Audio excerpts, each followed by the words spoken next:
On prend à présent la direction de la République démocratique du Congo après la sortie de l'opposant Martin Fayulu sur les rémunérations des députés nationaux. Le candidat malheureux à la précédente présidentielle avait affirmé que les députés congolais gagnent mensuellement 21 000 $, alors que dans le pays, 3/4 de la population croupit dans la misère et vit avec moins de 2 $ par jour. Pascal Moulengwa, bonsoir. Vous êtes notre correspondant en direct de Kinshasa. Le montant avancé par Martin Fayulu est-il vérifiable? Du député à 21 000 $, c'est difficile à vérifier car les systèmes qui entourent ce paiement, en fait, manquent de transparence. Mais l'auteur de ces révélations est lui-même président d'un parti politique qui compte 5 députés à l'Assemblée nationale. En tout cas, il persiste et signe pour étayer. Il explique par exemple qu'avant même 2021, un député national gagnait déjà 13 500 $ ici au Congo, des salaires et primes diverses comprises. Mais depuis janvier de cette année, et face à l'embellie des recettes vantées par les autorités, les primes ont augmenté de plus de 1 600 $ et une rubrique s'est ajoutée dans leur paye, ce qu'ils appellent les réserves parlementaires.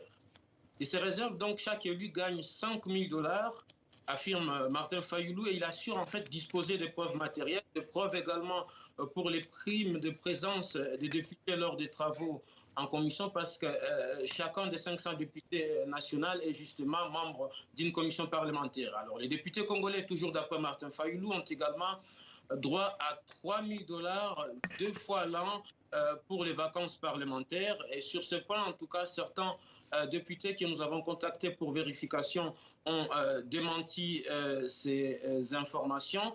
Ensuite, et enfin, certains députés nationaux, en fait, au Congo, en fait, bénéficient aussi d'une prime spéciale de gratification pour à chaque fois que le pays célèbre son indépendance, les 30 juin.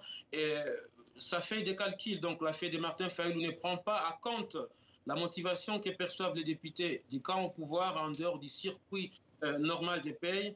C'est ce que les bénéficiaires qualifient ouvertement d'invisible. Pour Martin Fayulu, la voilure de ces payes viole la loi et frise l'achat de conscience. Mais alors Pascal, quelles sont les répercussions de cette polémique chez les Congolais?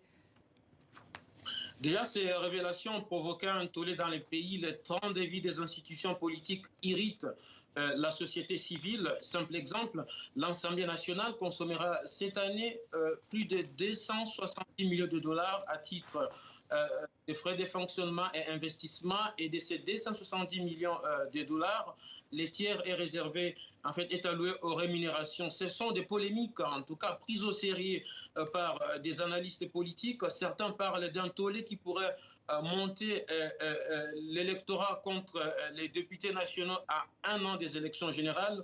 Quelques groupes de pression prévoient déjà de manifester devant l'Assemblée nationale à l'occasion de la rentrée parlementaire censée avoir lieu dans 2 semaines. Alors, des militants aussi de certaines associations proches du pouvoir et d'autres groupes de pression hésitent encore parce qu'ils estiment que ces révélations sont manipulées, donc sont politisées par Martin Fayulu. Le débat est donc d'autant plus complexe qu'il est difficile de voir clair dans la structure des revenus des députés. Beaucoup sont ceux qui exigent l'amélioration de la qualité de la dépense publique et la transparence.